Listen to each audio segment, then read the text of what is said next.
ఒక ఊరిలో ఒక గొప్ప శిల్పి ఉండేవాడు. ఒకరోజు అతను ఒక గుడిలోకి విగ్రహాన్ని చెక్కడానికి మంచి రాళ్ల కోసం అడవికి వెళ్ళాడు. అక్కడ అతనికి ఒక పెద్ద రాయి కనిపించింది.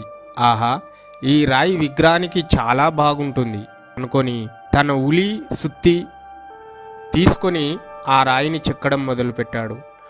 ఒక్క దెబ్బ కొట్టాడో లేదో రాయి నుండి ఒక ఏడుపు వినిపించింది.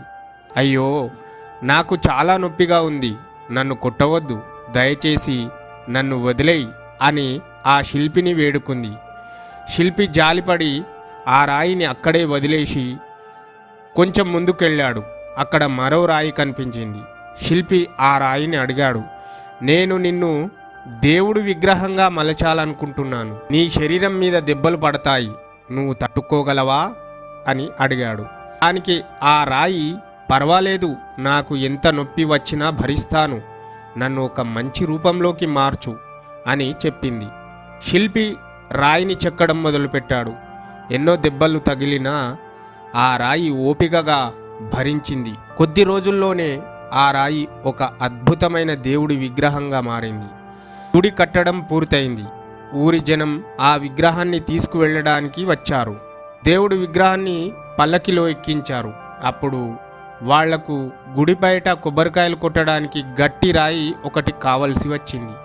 పక్కనే పడి ఉన్న ఆ మొదటి రాయి వాళ్ల కంట పడింది. దాన్నే తీసుకువెళ్ళి గుడి గుమ్మం ముందు పడేశారు. ఇప్పుడు రోజు భక్తులు వస్తున్నారు, లోపల ఉన్న విగ్రహానికి పూజలు చేస్తున్నారు, పాలు పోస్తున్నారు, దండలు వేస్తున్నారు, మొక్కుతున్నారు. బయట ఉన్న రాయి నెత్తిన మాత్రం గట్టిగా కొబ్బరికాయలు కొడుతున్నారు. ఒకరోజు రాత్రి బయట ఉన్న రాయి లోపల ఉన్న రాయిని చూసి ఏడుస్తూ ఇలా అడిగింది, మిత్రమా, మనం ఇద్దరం ఒకే కొండ నుంచి వచ్చాం, కానీ లోకం నిన్ను దేవుడిలా పూజిస్తుంది, నన్ను మాత్రం రోజు బాదుతుంది, ఎందుకీ తేడా అంది. అప్పుడు దేవుడి విగ్రహం నవ్వుతూ ఇలా అంది, మిత్రమా, ఆ రోజు శిల్పి ఉలిదెబ్బలు కొడుతున్నప్పుడు నేను ఆ కృషిని, ఆ నొప్పిని భరించాను. అందుకే ఈరోజు శిలగా కాకుండా శిల్పంగా మారాను.